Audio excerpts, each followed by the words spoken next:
손흥민은 토트넘의 재능 있는 선수로 프리미어 리그에서 가장 뛰어난 공격수 중 하나로 평가받고 있습니다.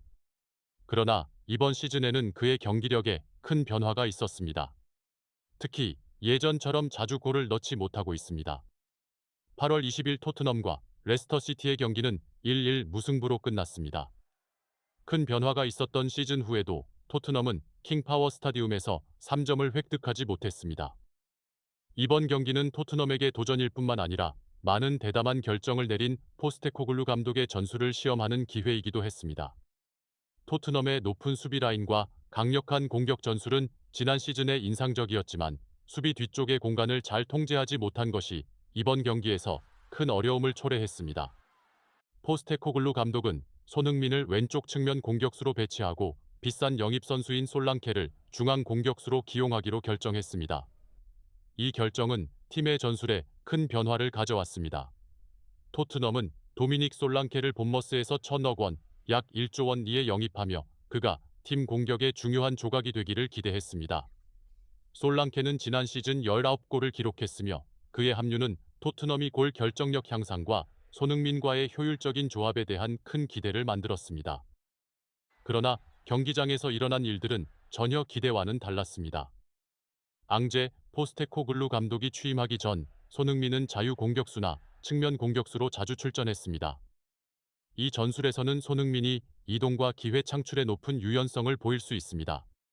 손흥민은 자유롭게 필드의 공간으로 이동하며 슈팅 기회를 창출할 수 있습니다. 이것은 그가 기회를 활용하고 효율적으로 골을 넣는 데 도움을 줍니다. 자유 공격수 역할을 할 때 손흥민은 상대 수비가 만들어낸 공간을 채울 수 있습니다. 비정형적인 이동은 그가 더 많은 슈팅 기회를 얻거나 유리한 위치에서 공을 받을 수 있게 합니다. 손흥민은 빠른 발, 힘, 정확한 슈팅 능력 덕분에 다양한 각도에서 골을 넣는 것으로도 유명합니다. 자유 공격수 역할은 이러한 기술들을 최적으로 발휘할 수 있게 해줍니다. 앙제 포스테코글루 감독의 지휘하에 토트넘은 자유 공격수 사용에서 왼쪽 측면 공격수 전술로 전환했습니다. 그래서 손흥민은 현재 자유 공격수 대신 왼쪽 측면 공격수 역할을 맡고 있습니다. 이 역할에서 손흥민의 주요 임무는 솔랑케가 패스를 하고 페널티 박스에 크로스를 올리도록 돕는 것입니다. 손흥민은 솔랑케와 동료들에게 기회를 만들어주는 데 집중해야 합니다. 그는 정확한 패스를 하고 다른 사람들을 위해 슈팅 기회를 만드는 것이 요구됩니다. 이로 인해 손흥민의 직접적인 슈팅 기회는 줄어들었습니다. 포스테코글루 감독의 전술에는 높은 수비와 강력한 공격도 포함되어 있습니다. 이로 인해 손흥민은 수비에 후퇴하고 상대의 역습을 차단하는 데 참여해야 합니다. 수비에 후퇴해야 하는 필요성은 손흥민이 골에 집중하는 능력을 감소시킵니다. 왼쪽 측면에서 뛰어야 할 때 손흥민은 골문에 직접적인 슈팅 기회를 많이 갖지 못합니다. 그는 슈팅보다는 패스나 크로스를 하는 경우가 많습니다. 이로 인해 손흥민의 골 결정력은 줄어듭니다. 골을 넣는 주요 임무를 맡은 솔랑케는 주로 슈팅에 집중합니다. 반면 손흥민은 지원 역할과 기회 창출을 맡아야 합니다. 이러한 배분은 공격에서 균형이 부족할 수 있으며 손흥민이 자신의 슈팅 능력을 최대한 발휘하지 못할 수 있습니다. 손흥민이 왼쪽 측면에서 위험한 상황을 만들 수 있는 능력은 있지만 팀 전술을 따라야 하기 때문에 자유와 창의성이 감소하였습니다. 이로 인해 그는 자신의 골 결정력을 최대한 활용하지 못하고 있습니다. 레스터 시티와의 경기에서 손흥민은 기대하던 골 결정력을 발휘하지 못했습니다. 그는 솔랑케를 지원하고 동료들에게 기회를 만들어야 했습니다. 많은 크로스와 패스를 했지만 손흥민의 직접적인 슈팅 기회는 많지 않았습니다. 그의 슈팅 부족은 팀의 골 결정력을 감소시켰습니다. 많은 상황에서 손흥민은 스스로 슈팅하기보다는 솔랑케에게 패스를 했을 수 있습니다. 이것은 역할 변화가 손흥민의 경기 결정에 영향을 미쳤음을 보여줍니다. 이로 인해 중요한 골 기회를 잃을 수 있으며 솔랑케가 기대만큼 효과적이지 않았기 때문입니다. 토트넘의 높은 수비 전술과 강력한 공격 전술이 결합되어 수비 뒤쪽 공간을 통제하는 데 많은 문제를 일으켰습니다. 레스터와의 경기에서 벤탄쿠르와 사르 같은 수비형 미드필더들이 상대의 공격을 효과적으로 막지 못해 팀이 58분에 실점을 했습니다. 손흥민은 새로운 역할에서 더 많은 수비 지원을 해야 했고 이로 인해 그의 공격 능력이 감소했습니다. 토트넘이 수비로 물러나면서 손흥민은 자유롭게 이동하고 골 기회를 창출할 수 없었습니다. 수비와 공격 전술의 불균형으로 인해 손흥민이 골을 넣을 기회가 줄어들었습니다. 또 다른 문제는 포스테코글루 감독이 손흥민에게 구체적인 지시를 하지 않는 것입니다. 많은 상황에서 손흥민은 솔랑케를 지원하는 것 외에 무엇을 해야 할지 몰라 스스로 마무리할 상황에서 결단력이 부족했습니다. 이로 인해 많은 골 기회를 놓쳤습니다. 전반 12분에 손흥민은 스스로 슈팅하기보다는 메디슨에게 패스를 했습니다.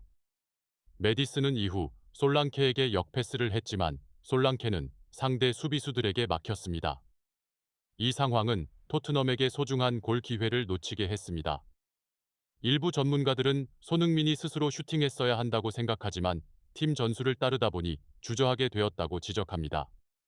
손흥민은 아시아에서 가장 유명한 선수 중 하나로 팬들과 언론으로부터 큰 압박을 받고 있습니다. 골을 넣지 않거나 좋은 경기를 하지 못하면 즉시 커뮤니티에서 강한 반응이 일어나며 특히 영국과 한국의 토트넘 팬들로부터 반응이 큽니다. 레스터와의 경기 후 많은 팬들이 포스테코글루 감독이 손흥민을 부적절한 위치에서 뛰게 함으로써 죽이고 있다고 비판했습니다. 이 압박은 손흥민의 경기력에 영향을 미쳐 실망감과 심리적 압박을 증가시키며 결과적으로 경기에서의 성과를 저하시킬 수 있습니다. 선수들이 대중의 비판과 압박에 직면할 때 그들의 성과는 보통 부정적인 영향을 받습니다. 손흥민의 희생은 팀에 몇 가지 이점을 가져왔습니다. 지원 역할에 집중함으로써 손흥민은 솔랑케가 더 많은 공간을 가지고 활동하며 골 기회를 창출할 수 있도록 도왔습니다. 이것은 포스테코글루 감독이 구축하려고 하는 공격 전략의 일부분입니다. 손흥민은 솔랑케가 상대 골문 앞에서 더 큰 위협이 되도록 도왔으며 이는 토트넘이 공격에서 더 나은 균형을 찾는 데 도움이 될 수 있습니다. 손흥민이 수비를 지원함으로써 팀은 강한 상대와의 대결에서 더 안정감을 얻을 수 있었습니다. 그는 특히 상대의 빠른 역습 상황에서 수비수들의 압박을 줄이는 데 기여했습니다.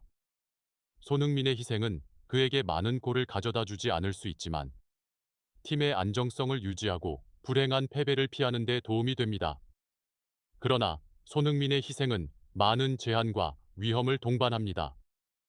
첫째, 손흥민이 많은 골을 넣지 않으면 그의 자신감이 감소할 수 있으며 팬들 사이에 실망을 초래할 수 있습니다. 이로 인해 손흥민에게 더 큰 심리적 압박이 가해질 수 있으며 다음 경기에서의 경기력에 영향을 미칠 수 있습니다.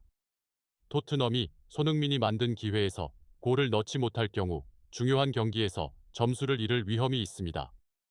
레스터와의 경기에서 전반의 골 기회를 활용하지 못한 것이 후반의 승리를 놓치게 했다는 것을 보여줍니다.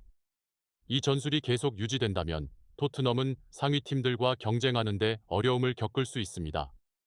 이 문제를 해결하기 위해 포스테코글루 감독은 자신의 전술을 다시 고려해야 합니다. 손흥민의 역할을 최적화하고 팀 내 선수들 간의 최상의 조화를 찾는 것이 토트넘이 지속 가능한 발전을 이루고 이번 시즌에 성공하는 열쇠가 될 것입니다. 포스테코글루 감독은 손흥민의 역할을 팀 전술에서 재검토해야 합니다. 손흥민에게 자유 공격수 역할을 다시 부여하여 더 자유롭게 이동하고 골 기회를 활용할 수 있도록 고려할 수 있습니다. 이렇게 하면 손흥민이 자신의 능력을 최대한 발휘하고 팀에 더 많은 골 기회를 만들어줄 수 있습니다. 포스테코글루 감독은 수비가 과도한 압박을 받지 않도록 하고 수비형 미드필더들과의 협력을 잘 유지해야 합니다. 이는 팀이 안정성을 유지하고 상대의 역습 위험을 최소화하는 데 도움이 될 것입니다. 포스테코글루 감독은 손흥민과 솔랑케를 포함한 선수들에게 최상의 환경을 조성하여 그들이 더 효과적으로 협력할 수 있도록 해야 합니다. 명확한 지시와 선수들이 자신들의 능력을 최대한 발휘할 수 있는 상황을 만들어야 합니다. 이것이 팀이 잠재력을 최대한 발휘하고 더 좋은 결과를 얻는 데 도움이 될 것입니다. 따라서 손흥민은 재능 있는 선수이며 인상적인 골 결정력을 가지고 있습니다. 그러나 이번 시즌에 골을 넣지 못하는 것은 단순히 개인의 문제가 아니라 팀 전술과 전략의 결과입니다. 포스테코글루 감독이 새로운 전술을 적용하고 손흥민을 다른 역할로 배치함으로써 많은 도전과 제안을 만들었지만 팀이 발전하고 개선할 기회를 열어주었습니다. 이 문제를 해결하기 위해서는 전술 조정과 손흥민 및 동료들에게 최상의 환경을 조성해야 합니다. 각 선수의 역할을 명확히 이해하고 전술을 최적화하는 것이 이번 시즌 토트넘의 성공과 손흥민의 뛰어난 골 결정력 회복의 열쇠가 될 것입니다.